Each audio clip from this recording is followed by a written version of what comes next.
c'est ce dont Laure va nous parler ce soir, comment elle a passé 4 ans en compagnie d'Emma Goldman et d'une collègue traductrice et d'amis correcteurs pour traduire ces 1000 pages d'une autobiographie d'une grand-mère des anarchistes, notamment.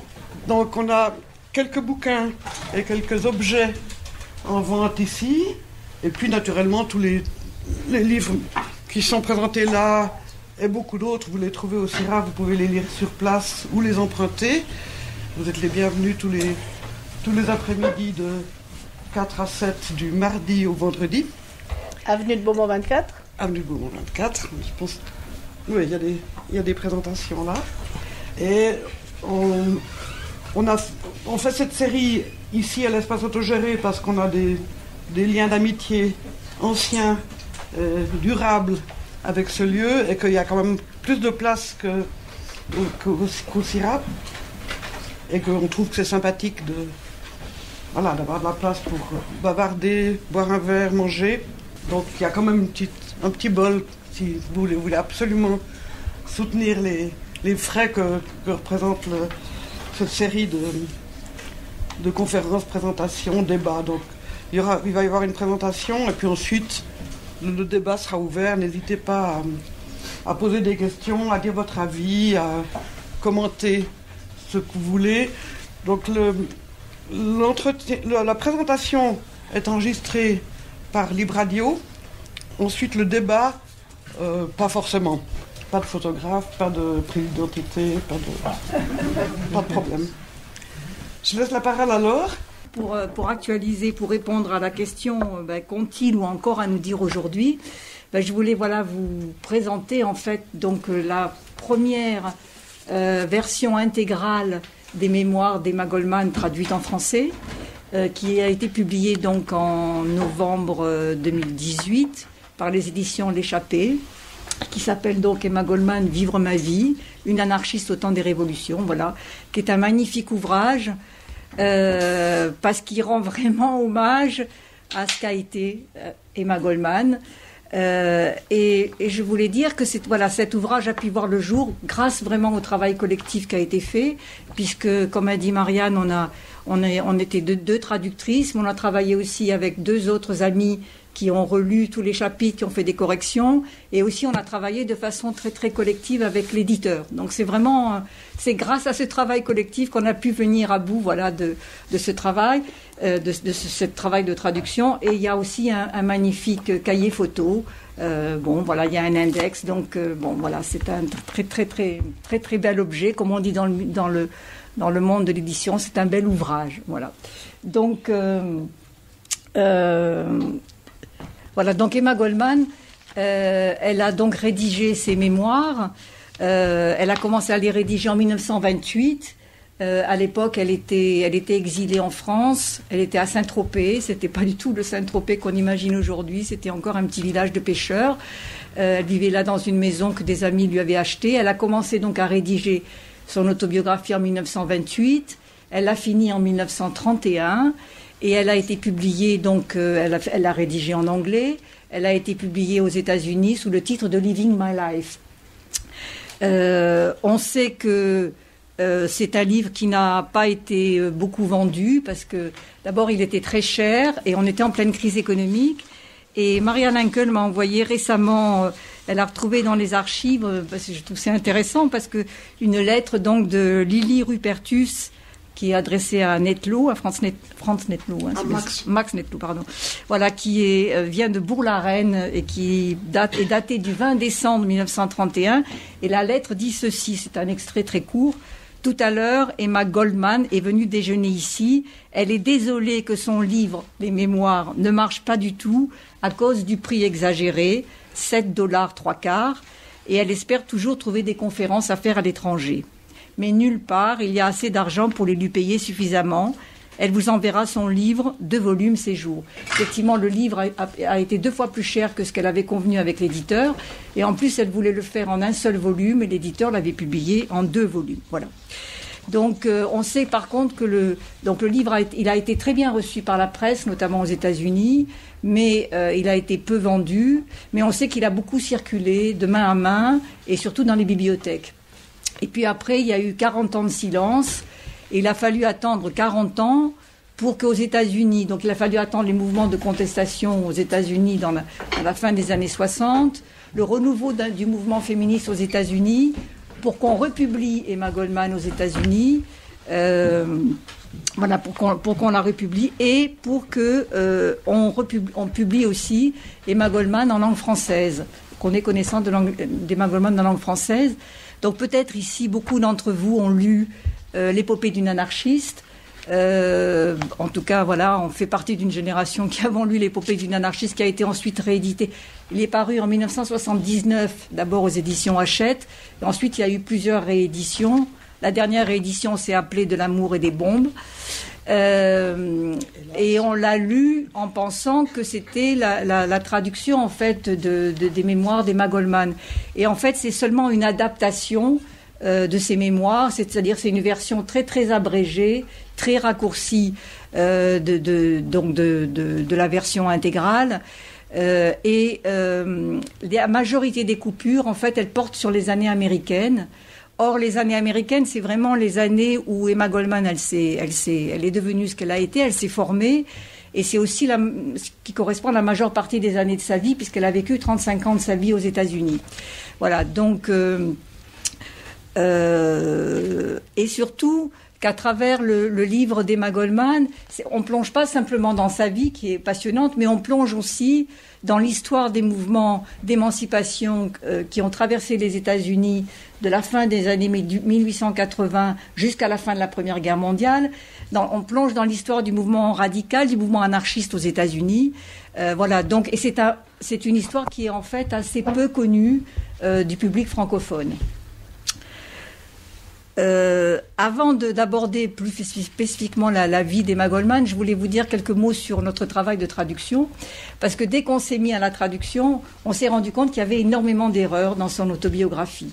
Il y avait beaucoup d'erreurs d'abord, la première grande erreur qu'elle fait, c'est qu'elle raconte qu'elle arrive aux États-Unis avec ses énormes paquebots dans le port de New York, à la Statue de la Liberté. Et en fait, la Statue de la Liberté, à l'époque, elle n'était pas encore sur son socle. Elle y sera qu'un an après. Donc c'était une vision de sa mémoire. Et il y a beaucoup d'erreurs dans les noms, dans les dates, dans les lieux, dans les montants des cautions. Elle allait beaucoup en prison. Elle était beaucoup arrêtée. Donc il fallait payer des cautions pour sortir de prison. Voilà, il y avait toutes ces erreurs-là. Pourquoi toutes ces erreurs? Parce que Emma Goldman, en fait, elle a rédigé ses mémoires. Donc, elle vivait déjà en exil depuis plus de 6 ans. Donc, elle n'avait plus du tout d'archives personnelles. Toutes ces archives américaines, elles avaient été confisquées par la police. Donc, pour essayer de reconstituer un peu l'atmosphère de l'époque et aussi comment elle avait vécu les événements, elle a demandé à ses amis de lui demander de lui renvoyer les lettres qu'elle leur avait écrites. Heureusement, elle écrivait énormément, donc elle a reçu à peu près 3000 lettres, et donc de renvoyer aussi toute la documentation de l'époque. Et donc, grâce à ça, elle a pu reconstituer donc ses mémoires, mais évidemment, elle s'est aussi beaucoup servie de sa mémoire. Et voilà, la mémoire, elle est faillible, donc elle fait des erreurs. Voilà, donc on a décidé de corriger les erreurs mineures. Quand elles étaient mineures, on les a corrigées directement dans le texte sans le signaler au lecteur. Et quand c'était des erreurs plus importantes, on a fait des notes. Mais on a vraiment voulu éviter qu'avec 1000 pages, le lecteur ait encore je ne sais pas combien de pages de notes. Donc on a vraiment voulu limiter beaucoup le travail de notes. Donc maintenant, je voulais vous parler sur la période américaine d'Emma Goldman, parce qu'elle arrive aux États-Unis en 1886, elle a 16 ans. Elle vient de l'Empire russe, elle vient d'une famille juive lituanienne. Elle voulait venir aux États-Unis pour fuir un père qui voulait la marier à l'âge de 15 ans, et aussi comme des millions d'immigrés qui émigraient à l'époque pour effectivement essayer de trouver une vie meilleure.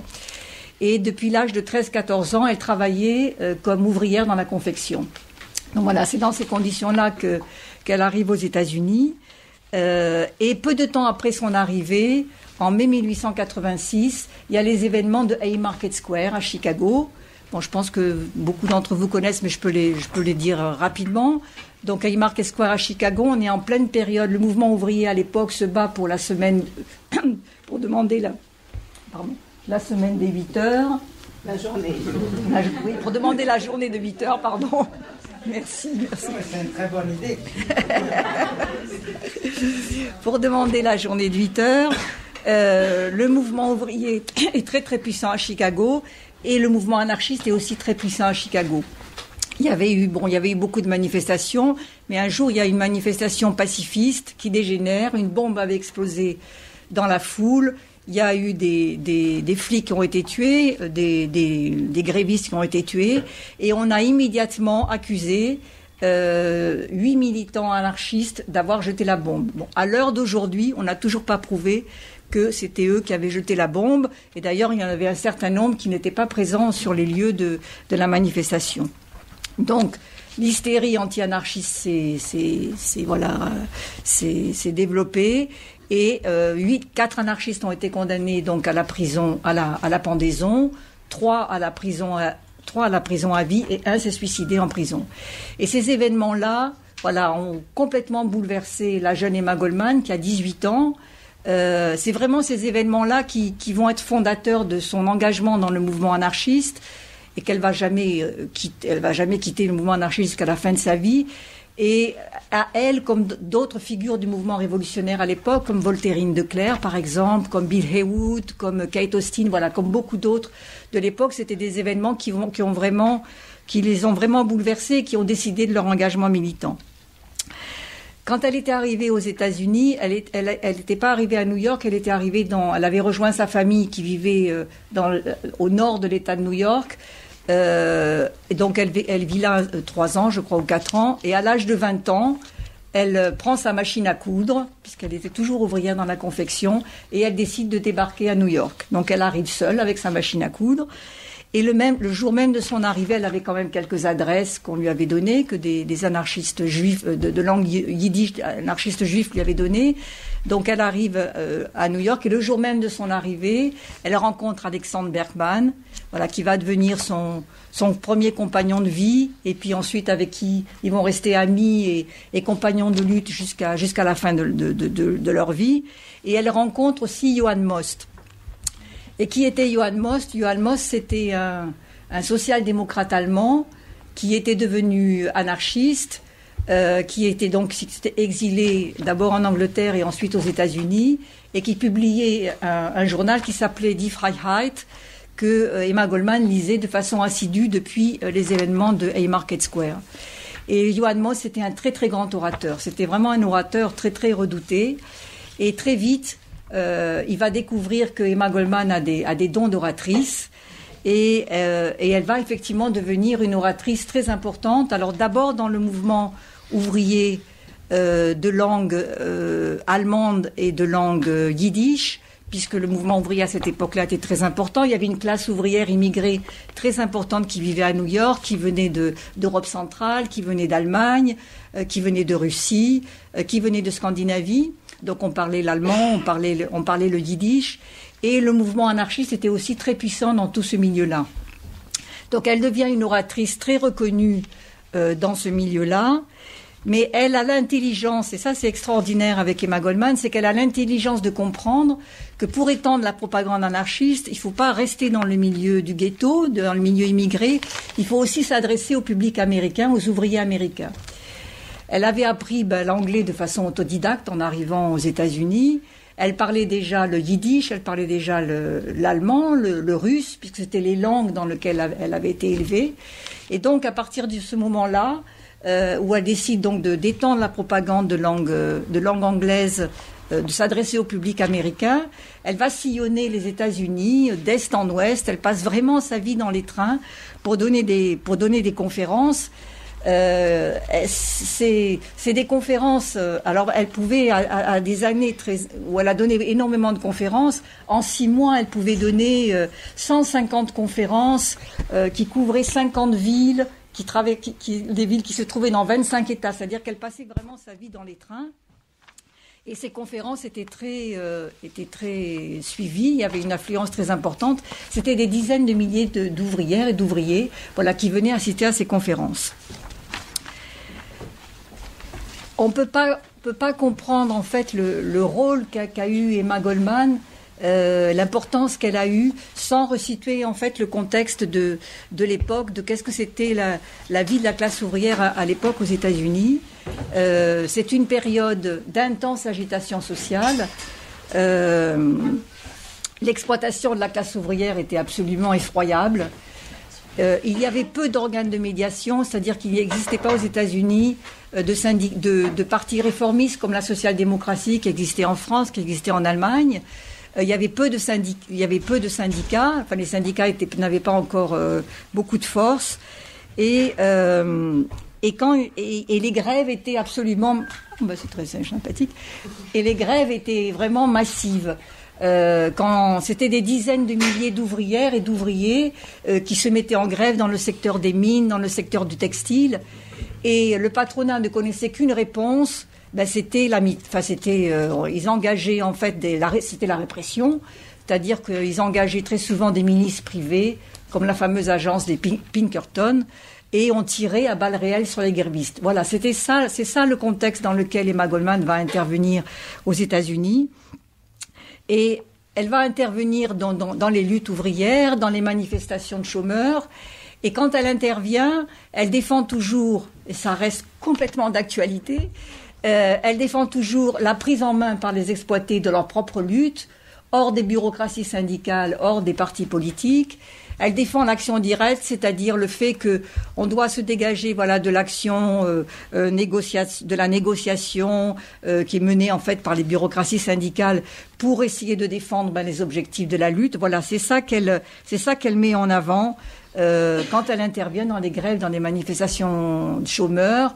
Et c'est ça qui va lui donner, c'est ces interventions-là qui vont lui donner ce nom pour lequel elle a été très connue aux États-Unis, de Emma la Rouge. Mais Emma Goldman, elle n'est pas qu'une agitatrice qui est reconnue dans le mouvement ouvrier, une oratrice très reconnue dans le mouvement ouvrier. Elle est aussi une femme. Très très vite, elle revendique son droit d'aimer qui elle veut, quand elle veut, combien de personnes elle veut. Elle revendique le droit de choisir elle-même sa propre vie. Et je voulais vous lire justement un extrait qui concrétise bien ce qu'était sa vision de qu'est-ce que c'était l'anarchisme et le militantisme pour elle. Voilà, je vous lis. Au bal, elle a 21 ans quand elle dit ça. On est en 1890. Au bal, je me montrais l'une des plus gaies et des plus infatigables. Un soir, un garçon, cousin de Sacha, me prit à part. L'air grave, comme s'il s'apprêtait à annoncer la mort d'un proche camarade, il me chuchota qu'il ne s'ayait pas à une agitatrice de danser, et certainement pas avec un tel abandon irresponsable. C'était un comportement indigne pour quelqu'un qui devenait une figure du mouvement anarchiste. Ma frivolité ne pouvait que nuire à la cause. L'ingérence infrontée de ce garçon me mit en colère. Je lui conseillai de se mêler de ses affaires. J'en avais assez qu'on m'envoie toujours la cause à la figure. Pour moi, une cause qui représentait un bel idéal, l'anarchisme, la libération et la délivrance de toutes les conventions et de tous les préjugés, ne devait pas revendiquer le rejet de la vie et de la joie. J'affirmais que notre cause ne pouvait prétendre que je prenne le voile et qu'il ne fallait pas convertir le mouvement en cloître. S'il en était ainsi, je n'en voulais pas. Je veux la liberté, le droit pour chacun de s'exprimer, le droit pour tous de jouir des belles choses. Voilà ce qui était la philosophie et ce qui a poursuivi, ce qui a été toujours un peu le credo de sa vie, qu'il a poursuivi toute sa vie. Et d'ailleurs, ce slogan a été un peu déformé dans les années 70, puisqu'il était écrit sur les t-shirts si ce n'est pas je ne peux pas danser si ce n'est pas ma révolution, voilà, qui était un peu déformé, mais qui en fait renvoyait à cette idée-là.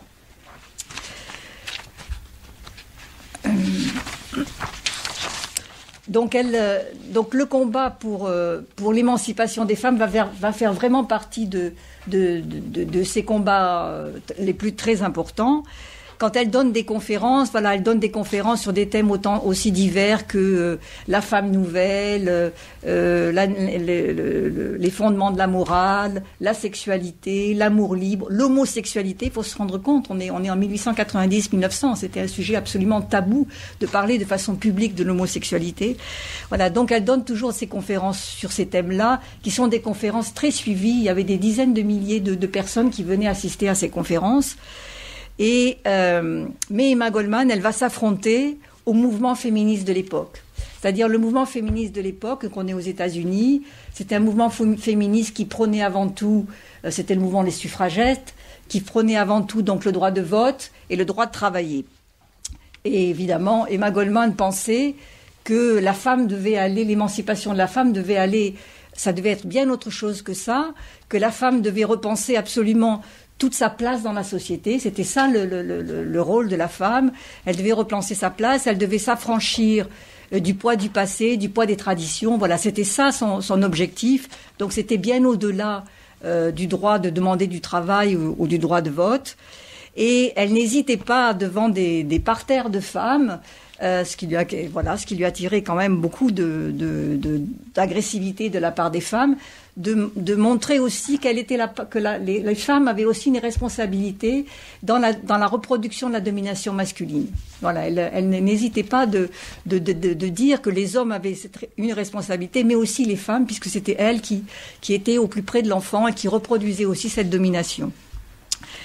Et Emma Goldman, pour elle, l'émancipation de la femme, ce n'était pas être contre les hommes, mais c'était aussi être avec les hommes. Voilà, pour elle, c'était pas deux oppositions, deux antagonismes, mais c'était ensemble qu'on pourrait le faire. Quand elle était Emma Goldman, elle avait quitté sa vie d'ouvrière pour, suite à un séjour de prison d'1 an, elle va pouvoir apprendre le métier d'infirmière. Et donc, elle était devenue infirmière et elle va aussi devenir sage-femme. Et elle avait fait donc ses études de sage-femme à Vienne en 1886. Et elle était devenue donc infirmière et surtout sage-femme. Elle travaillait donc dans les parties, les quartiers les plus pauvres de New York, et en particulier dans le ghetto juif. Et pour elle, elle était absolument bouleversée. Puisque dans les familles les plus pauvres, on ne pouvait pas aller à l'hôpital, donc les femmes accouchaient à la maison. Et elle était absolument bouleversée par les conditions dans lesquelles les femmes mettaient au monde les enfants, et qui souvent la suppliaient de lui donner des moyens de contraception, ce qu'à l'époque elle ne connaissait pas. Et donc le combat pour la contraception, pour le droit à limiter les naissances, va faire partie des combats très importants qu'elle va mener avec d'autres, comme Margaret Sanger, qui a été la fondatrice du planning familial aux États-Unis. Donc voilà, pendant de nombreuses années, elle va lutter donc pour le contrôle des naissances et le droit à limiter les familles. Emma Goldman, elle est profondément anti-patriote, anti-militariste. Pour elle, la guerre, ce n'était qu'une affaire de marchands de canons dans lequel les exploités n'avaient aucun camp à choisir. Quand éclate la Première Guerre mondiale, Pierre Kropotkin, pour qui elle avait une très très grande admiration et une très grande estime, va choisir donc le camp d'Union sacrée contre l'Allemagne. Et malgré toute cette admiration et toute cette estime contre Pierre Kropotkin, elle va s'opposer à lui et elle va signer donc avec 34 autres anarchistes le Manifeste international anarchiste contre la guerre en 1915. Elle avait aussi, donc chaque fois qu'il y avait des meetings où il fallait lutter contre les patriotes, elle était toujours de ces combats-là. Et elle avait, moi je trouve absolument extraordinaire, elle avait une capacité de savoir sentir son public et de retourner un public en sa faveur qui était absolument extraordinaire, parce qu'un public où il y a des patriotes, où il y a des soldats véhéments, c'était pas une mince affaire, et elle avait vraiment cette capacité de retourner le public et en fait de faire passer ses idées.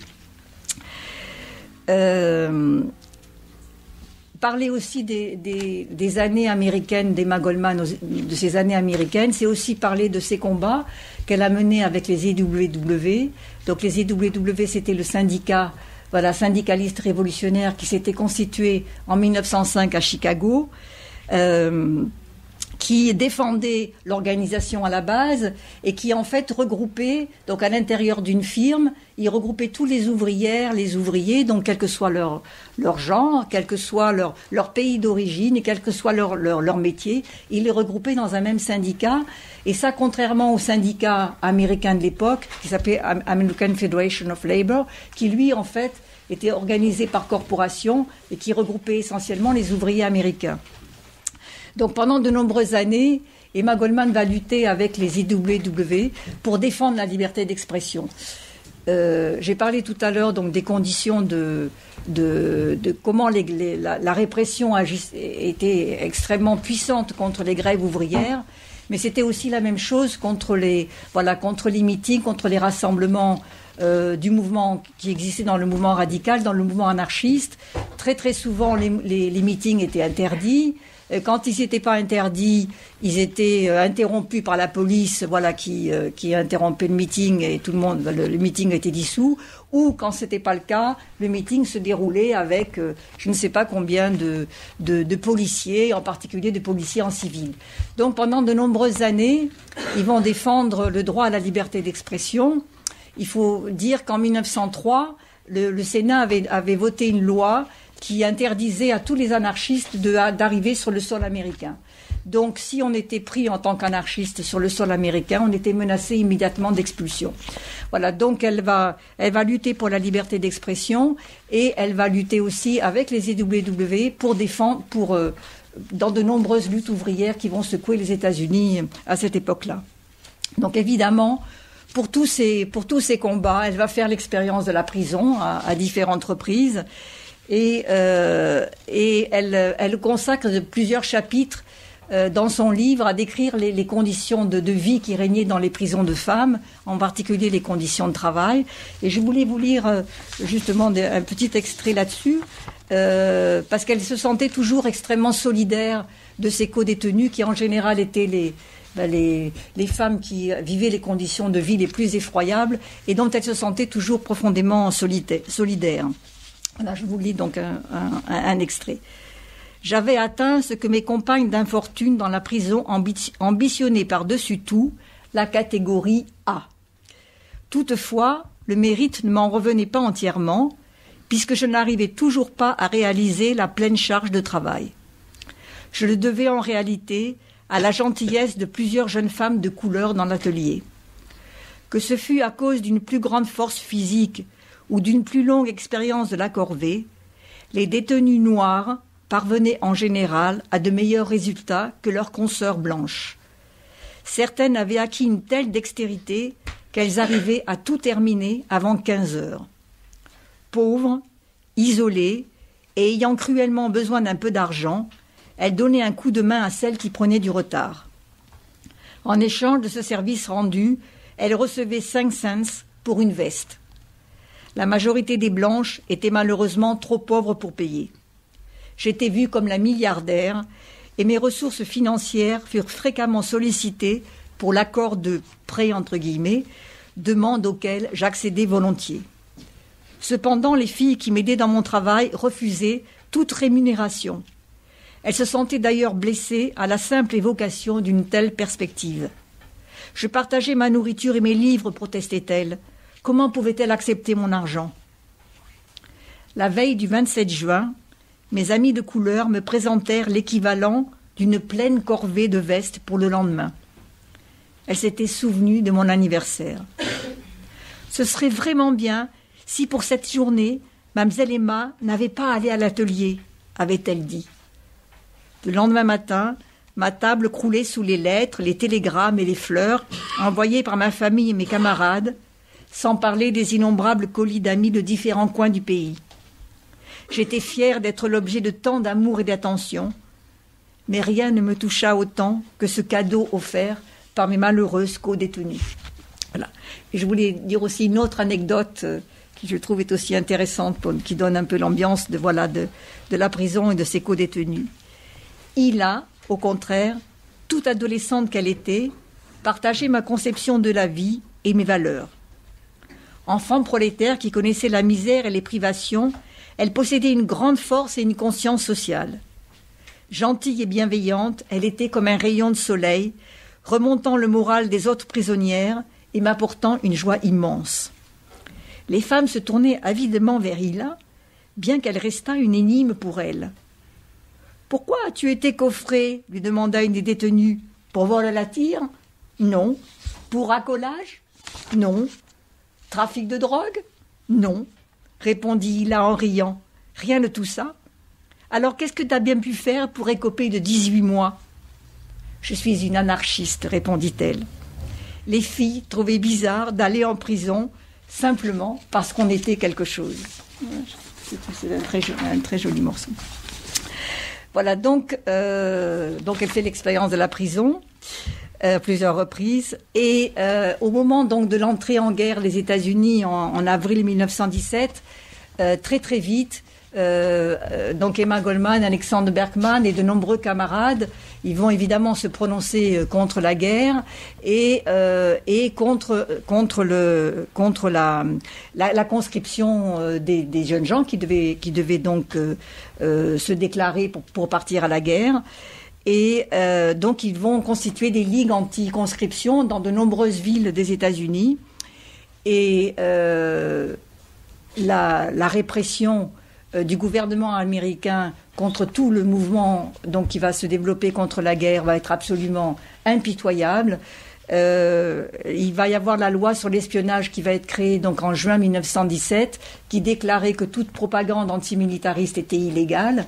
Et ça voulait dire que quand on distribuait un tract contre la guerre, on risquait par exemple 22 années de prison. Il y avait une jeune femme qui avait distribué une circulaire contre la guerre qui a écopé de 40 années de prison. Bon, elle ne va pas tout à fait les faire, mais c'était montrer voilà, la répression absolument effroyable qui s'abattait contre le mouvement contre la guerre, et en particulier le mouvement des EWW va être extrêmement décimé pendant toute cette période. Et donc, Emma Goldman et Alexander Berkman vont être condamnés à la prison, à 2 ans de prison, à une très forte amende, je crois que c'est $10,000, et à être expulsés vers la Russie pour donc propagande contre la guerre et contre la conscription. Donc ils vont être expulsés et elle va séjourner, donc elle va partir en Russie, où elle va rester de janvier 1920 jusqu'en décembre 1921. Donc elle va partir pas toute seule, elle va partir donc avec 248 autres expulsés, dont Alexander Berkman et aussi 2 autres femmes. Et les autres expulsés, c'était tous des ouvriers radicaux russes, voilà, que le gouvernement américain avait donc décidé d'expulser puisqu'ils représentaient un danger pour la nation américaine. Moi, c'est un chapitre que j'aime énormément, ce chapitre donc ils vont partir en Russie sur un vieux rafio qui s'appelle le Buford. C'est une épopée, d'ailleurs on l'a appelé l'épopée du Buford, parce que il est vraiment révélateur de l'atmosphère de l'époque, parce que sur ce Buford, il va y avoir une mutinerie, il va y avoir voilà, une fraternité des soldats qui étaient là pour surveiller les prisonniers, donc ils vont se mutiner contre le commandement du bateau. On va même demander à Alexander Berkman, ils vont faire une délégation, ils vont aller voir Alexander Berkman, ils vont lui dire, ben voilà, c'est vous qui allez être commandant du bateau, et bon, il va évidemment pas pouvoir répondre à cette demande d'action directe, mais voilà, ça montre vraiment bien l'atmosphère de l'époque. Donc ils arrivent en 1920 en Russie et ils arrivent très enthousiastes de vivre la révolution russe. D'abord, ils retrouvaient le pays où ils étaient nés, puisqu'ils venaient de l'Empire russe, Alexander Berkman et Emma Goldman. Ça faisait déjà depuis la révolution de 1905 qu'ils voulaient retourner en Russie, mais ils avaient décidé de rester aux États-Unis parce que c'était là qu'ils pensaient qu'ils seraient le plus utiles. Donc pour eux, c'était vraiment retrouver leur rêve, et c'était la révolution. Donc pour eux, voilà, rien de plus idéal que ce moment-là. Ils étaient des fervents défenseurs des bolcheviks. Ils avaient identifié vraiment le parti bolchevique avec octobre 1917, et ça contrairement à de nombreux camarades anarchistes voilà, qui s'étaient opposés au parti bolchevique, mais eux ils avaient vraiment défendu le parti bolchevique, la révolution d'octobre. Et quand ils avaient été condamnés à la prison, ils avaient eu quelques mois où on avait fait appel, donc ils étaient en liberté. Et ils avaient à ce moment-là avait eu lieu la révolution d'octobre 1917, et ils avaient sillonné là encore les États-Unis pour faire de nombreux meetings et pour défendre donc la révolution russe et le parti bolchevique.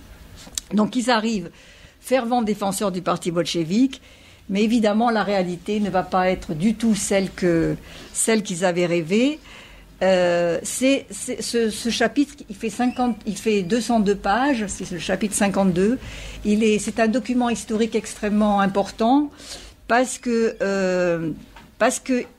d'abord, Emma Goldman parle le russe, c'était sa société, donc elle connaissait bien la société.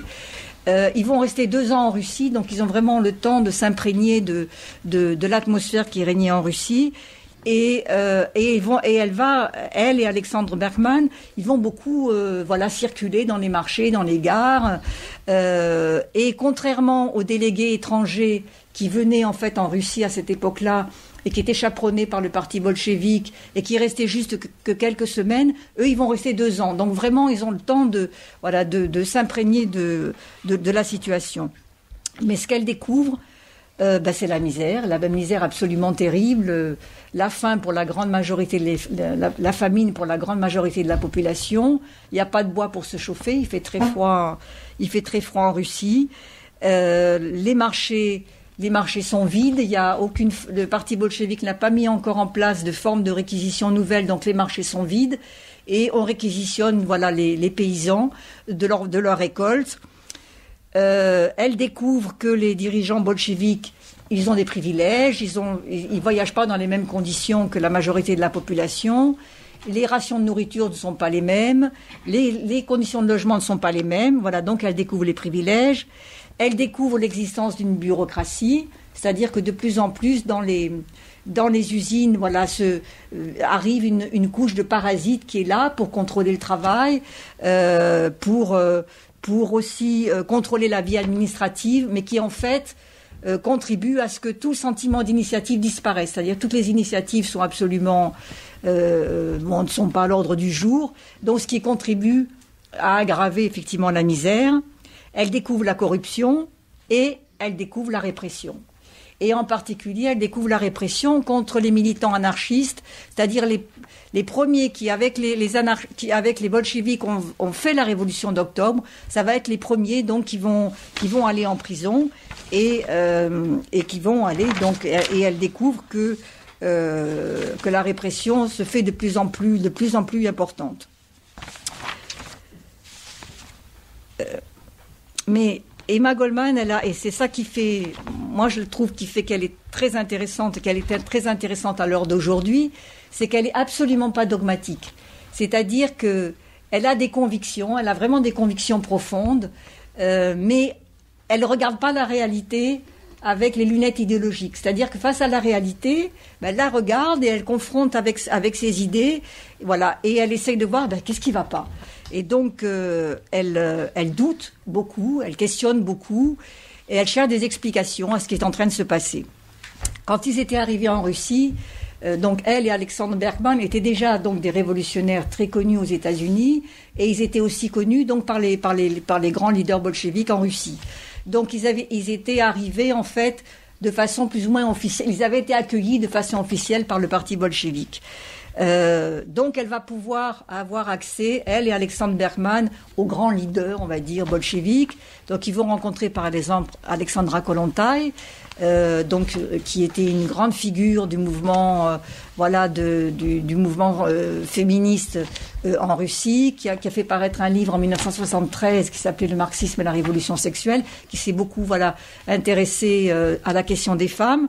Donc elle va pouvoir aller rencontrer Alexandre Kollontai, qui va lui dire: oh mais tous vos doutes, tout ça, c'est juste des petites tâches sur la révolution. Ils vont rencontrer Lénine, à qui ils vont faire part de leurs doutes, de leurs questionnements, et aussi de la répression. Et Lénine va leur dire: mais non, mais ce sont des bandits qui sont en prison, c'est des Makhnovis, c'est des voyous, ce ne sont pas des anarchistes idéologiquement fiables. Voilà. Et la seule chose que va leur proposer Lénine, c'est de participer à la Troisième Internationale, de participer, de contribuer à la Troisième Internationale, ce qu'ils vont refuser parce qu'ils voulaient absolument rester indépendants. Donc ils essayent désespérément de se rendre utiles à la Révolution, ils n'y arrivent pas. La seule chose qu'ils vont accepter, c'est finalement de contribuer au musée de la Révolution. C'est quand même incroyable, c'est une révolution et on fait déjà un musée. Donc c'est vraiment déjà la mort de la Révolution. Mais ils vont l'accepter parce que ça va leur permettre de voyager et ils vont pouvoir aller jusqu'en Ukraine et aussi dans le nord de la Russie à Arkhangelsk. Voilà. Et là, qu'est-ce qu'ils vont constater ? La même misère, la même corruption, la même répression qu'ils ont constatée donc à Petrograd et à Moscou. En février 1921, il y a un grand événement. Voilà, ce sont les funérailles de Pierre Kropotkin. Voilà, Pierre Kropotkin était revenu vivre en Russie après la révolution de février 1917 et il meurt en février 21. Et on peut dire que ça va être la dernière grande manifestation. Ces funérailles vont être l'occasion de faire. Ça va être la dernière grande manifestation anarchiste qui va avoir lieu en Russie, puisque les anarchistes russes, donc qui sont en Russie, Alexandre Berkman et d'autres, vont organiser ces funérailles. Il va y avoir énormément de monde qui vont participer à ces funérailles de Kropotkin. Et il y a un petit film. Si vous pouvez le voir, on peut taper funérailles de Kropotkin qui est disponible sur YouTube, qui dure à peu près 11 minutes. C'est très, très émouvant. C'est un film qui est très bien fait parce qu'il a répertorié tous les noms des militants, voilà, qui ont contribué à organiser les funérailles. Et c'est très émouvant parce qu'évidemment, une grande majorité de ces militants, ont disparu en prison par la Tchéka, voilà, ou emprisonnés, ou sont morts par la Tchéka. Voilà, mais malgré tous les doutes, les questionnements qu'Emma Goldman a sur ce qui se passe en Russie, elle pense qu'il y a des priorités, que c'est pas le moment de critiquer publiquement le parti bolchevique, que la priorité c'est de défendre la révolution contre les puissances internationales, contre les puissances à l'étranger et aussi contre les puissances de l'intérieur, contre les armées blanches. Donc elle décide de taire ses critiques en public. Et d'ailleurs, c'est un de ces arguments qui vont lui faire refuser, elle et Alexandre Berkman, quand ils étaient en Ukraine, les anarchistes ukrainiens les avaient contactés, en particulier parce qu'ils voulaient étendre la propagande anarchiste avec l'aide de Makhno. D'ailleurs, la femme de Makhno était venue contacter directement Emma Goldman. Et Emma Goldman avait refusé donc de contribuer à ce travail avec les anarchistes ukrainiens pour les mêmes raisons, parce qu'elle ne voulait qu'elle faisait pour ne pas travailler avec le parti bolchevique, parce qu'elle pensait qu'il y avait des priorités, que la priorité c'était il fallait défendre la révolution contre les puissances extérieures et aussi contre les armées blanches. Mais c'est mars 1921 qui va être vraiment le moment de rupture pour elle comme pour Alexandre Berkman. Mars 1921, donc c'est l'écrasement de Kronstadt et des grèves ouvrières et de Petrograd. C'est un moment très très important parce qu'ils sont présents physiquement quand éclatent les grèves. Elle et Alexandre Berkman, ils sont à Petrograd quand éclatent les grèves ouvrières à Petrograd et quand les marins de Kronstadt donc se solidarisent avec les marins, avec les grévistes de Petrograd. Ils sont présents quand il y a le meeting qui est le Pétro-Soviet qui est organisé, donc qui est présidé par Zinoviev, et quand Zinoviev, le 4 mars 1921, je crois que c'est la date, va déclarer dans ce meeting que si les grévistes de Petrograd et les marins de Kronstadt ne cessent pas leur grève, ils vont être déclarés donc contre-révolutionnaires et ils vont être massacrés. Ils sont présents physiquement dans ce meeting et la grande Emma Goldman, qui était une oratrice absolument incroyable aux États-Unis, elle est incapable de parler parce que c'est trop fort, quoi. Elle pressent ce qui va se passer. Et effectivement, il va y avoir l'écrasement donc de Kronstadt et ils vont rester pendant 10 jours à Petrograd et ils vont entendre la mitraille qui va tomber sur Kronstadt. Donc c'est à partir de ce moment-là que ça va être vraiment le point de rupture avec le parti bolchevique et qu'ils vont décider donc de quitter la Russie, donc en décembre 1921.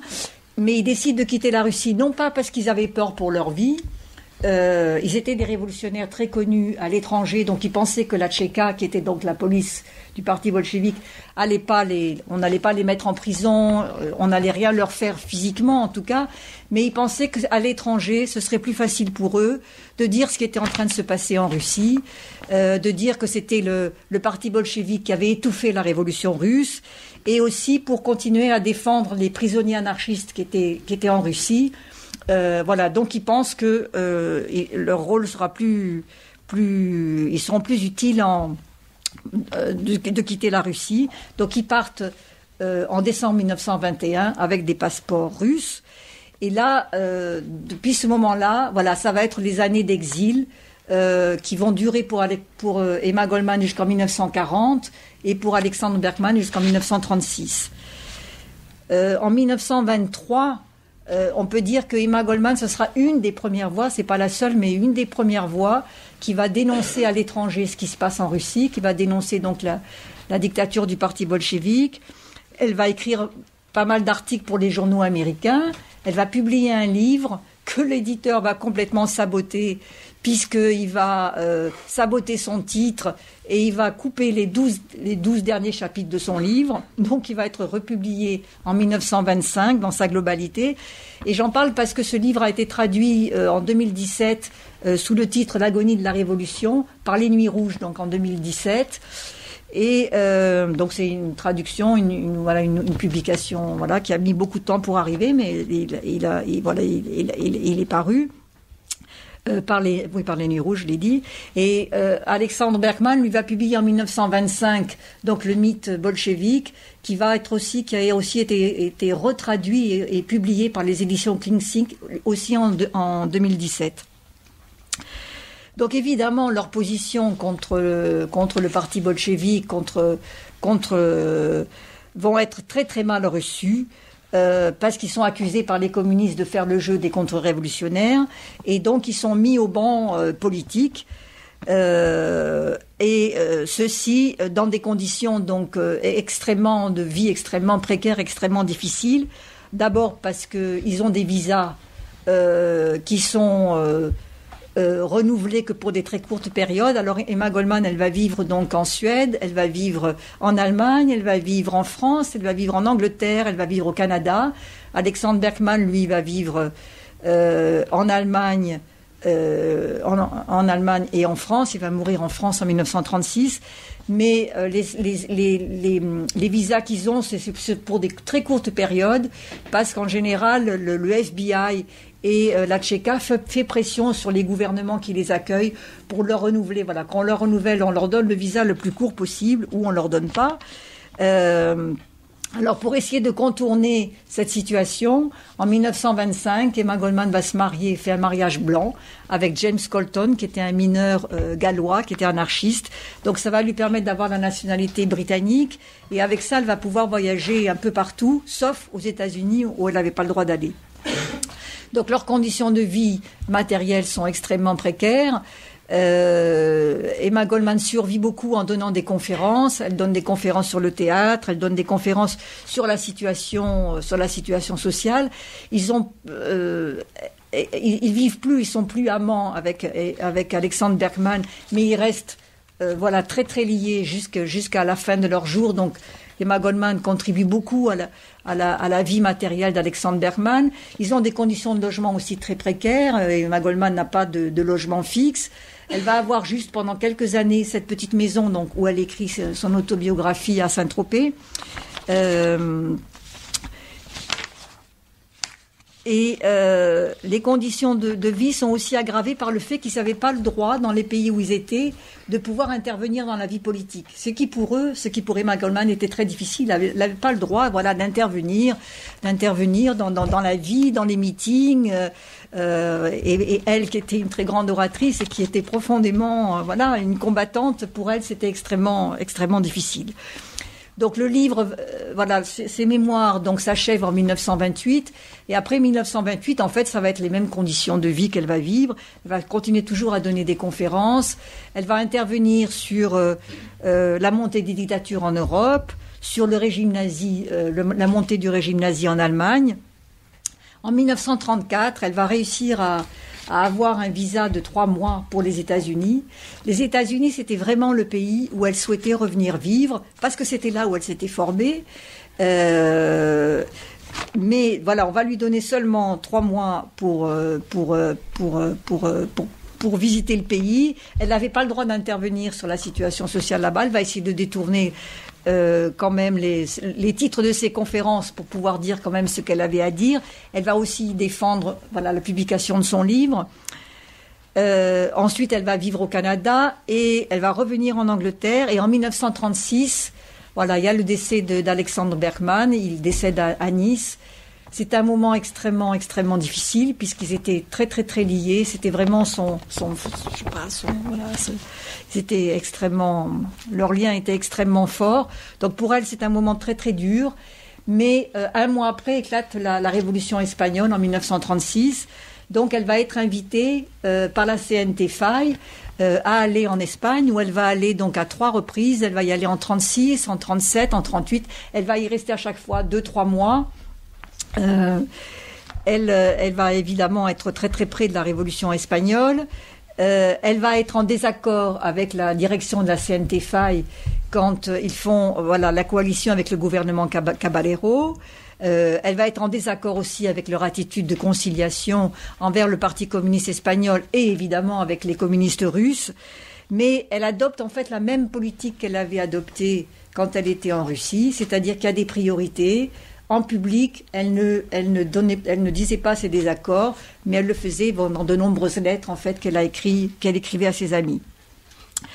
Mais comme elle ne parlait pas la langue espagnole, elle pensait qu'elle était plus utile en Angleterre pour défendre donc la cause de la Révolution espagnole et ensuite la cause des réfugiés espagnols et aussi pour continuer à lever des fonds pour les anarchistes russes qui avaient pu sortir de prison de Russie, mais qui étaient arrivés en Europe, qui n'avaient absolument aucun moyen de survivre.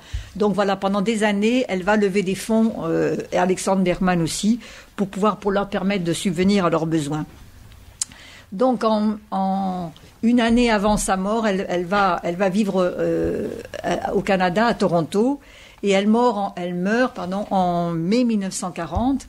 Et ce qui était vraiment, c'est vraiment l'ironie de l'histoire, c'est-à-dire que le gouvernement américain n'avait pas voulu qu'elle revienne vivre sur le sol américain, mais on va lui accorder pour sa dépouille mortelle, puisque elle voulait être absolument enterrée dans le cimetière de Waldheim à Chicago, là où avaient été enterrés les pendus de Haymarket Square, là où avait été enterrée aussi Voltairine de Cleyre, qui était donc une autre grande figure du mouvement anarchiste, pour lequel Emma Goldman avait beaucoup d'admiration, qui était morte très jeune, elle était morte quand elle avait 45 ans. Donc voilà, elle voulait être enterrée au cimetière Waldheim de Chicago, et le gouvernement américain va permettre donc que sa dépouille mortelle revienne aux États-Unis. Voilà, parler d'Emma Goldman, c'est aussi parler de toutes les facettes qui forgeaient sa personnalité, et en particulier elle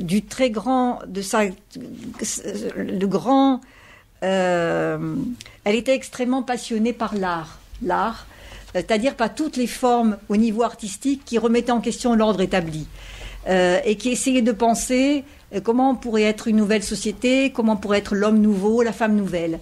Et à l'époque, il y avait le théâtre moderne, c'était le théâtre de Strindberg, le théâtre d'Ibsen, le théâtre de Tchekhov. Elle était absolument passionnée donc de ce théâtre moderne, et pendant des années d'ailleurs elle va donner donc des conférences de théâtre sur ces différents dramaturges. En 1914, elle va publier donc un livre qui n'est pas encore traduit en français. Donc je peux vous donner le titre qu'on peut trouver, c'est ce qui s'appelle La signification sociale du théâtre moderne, qui est en fait une compilation des conférences qu'elle donnait à l'époque sur le théâtre. Donc elle est une grande passionnée de théâtre. Elle est aussi une grande passionnée de la littérature, évidemment, comme toute cette génération à l'époque qui lisait absolument énormément. D'ailleurs, il y a une photo qui la représente avec le coude là sur des bouquins, enfin une pile de bouquins comme ça. Elle partait jamais à un meeting ou à une manifestation sans un livre, sans ses affaires de toilette et sans un livre, parce qu'elle disait au moins là, si je suis arrêtée, j'aurai le temps de lire. Voilà, donc elle était passionnée par la littérature, et en particulier par la nouvelle littérature. Elle était absolument fanatique de Nietzsche. Elle Elle était donc, et elle essayait de lier donc son engagement dans la vie militante avec son amour de l'art. Et pendant 11 ans, elle fait une revue qui s'appelle Mother Earth. Et son idée de cette revue, c'était d'associer les idées sociales, enfin, de mettre en lien les idées sociales avec toutes les jeunes expérimentations artistiques qui existaient à l'époque. Et un grand nombre des artistes très connus de l'époque, comme Man Ray, comme Félix Grandjouan, comme Robert Minor. Robert Minor, c'était un grand dessinateur humoriste américain. Félix Grandjouan, c'était aussi un dessinateur français, anarcho-syndicaliste. Donc ils vont faire plusieurs couvertures donc de sa revue de Mother Earth. Elle était aussi passionnée pour tout ce qui était, pour toutes les nouvelles formes de pédagogie nouvelle. Et en 1911, elle va constituer avec d'autres, avec Alexandre Berkman et d'autres, ils vont donc mettre en place le centre Francisco Ferrer, qui était donc un centre qui était dédié donc voilà, à une nouvelle forme de pédagogie moderne, et dans lequel Man Ray va être élève. Voilà, c'est comme ça qu'elle va tisser ses liens avec Man Ray. Mais voilà, ce livre, donc Vivre ma vie, c'est tout sauf un ouvrage froid et factuel. Et c'est pour ça que personnellement, j'ai pris énormément de plaisir et de passion à le traduire, parce qu'Emma Goldman donne une place extrêmement importante à ses doutes, à ses émotions, à ses questionnements. Elle passe sa vie, en fait, voilà, à douter, à se questionner. Elle nous livre, en fait, ses doutes. Elle nous livre ses émotions. Elle accordait une place très importante au ressort psychologique des êtres qu'elle rencontrait. Et dans son livre, chaque fois qu'elle rencontre quelqu'un, elle fait des portraits absolument extraordinaires, extrêmement incisifs, des personnalités, des personnes qu'elle rencontre, comme Kropotkin, comme Louise Michel, comme Jack London, comme John Reed, enfin, et d'autres, comme Lénine. Elle fait vraiment des portraits extrêmement humains, extrêmement sensibles. Elle avait une très grande finesse psychologique. Et elle disait qu'elle avait eu la chance d'assister, quand elle avait fait ses études de sage-femme en 1896 à Vienne, elle avait eu la chance d'assister à des conférences de Freud. Et pour elle, Freud, elle avait eu la chance de l'écouter, et elle disait que ça lui avait permis de comprendre, voilà, ce que ça représentait la sexualité. Ça lui avait permis de comprendre ses propres besoins sexuels. Et elle disait, écoutez, Freud s'était passé de la cave à la pleine lumière, voilà. Et donc, elle se servit énormément de cet apport pour dresser ces portraits extrêmement humains. Et Emma Goldman, elle s'appliquait à elle-même, voilà ce qu'on doit s'appliquer à nous aujourd'hui quand on défend des idées. Elle s'appliquait à elle-même ce qu'elle défendait, c'est-à-dire qu'elle défendait la libre disposition de son corps, le droit d'aimer qui elle voulait. Donc, son livre et ses mémoires sont traversés par les passions amoureuses. Elles sont traversées par les joies que ça procurait, par les extases que ça lui procurait, les extases même sexuelles, elle nous en fait part, mais aussi par les doutes et par les questionnements que ces passions amoureuses ont fait surgir en elle.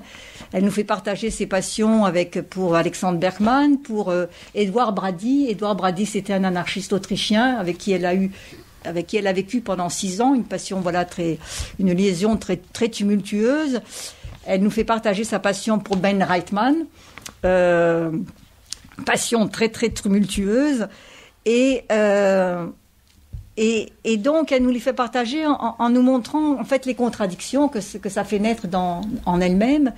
Et quand on travaillait avec Jacqueline Royce donc à faire cette traduction, on peut dire que ces mots, vraiment les mots qu'elle utilisait, ils restent toujours extrêmement modernes parce que c'était des mots comme ceux d'une amie proche, qui nous parlait et qui nous disait comment essayer de trouver le chemin vers la liberté. Voilà, c'est pour ça qu'on a pris, que j'ai pris en tout cas tant de passion pour traduire ce livre, et que j'espère que celles et tous ceux qui vont lire ces mémoires, vous allez y trouver vous-même ce qu'Emma Goldman elle a encore à nous dire à l'heure d'aujourd'hui. Voilà. Donc c'est ça que je voulais dire. Je voulais vous dire aujourd'hui. Merci.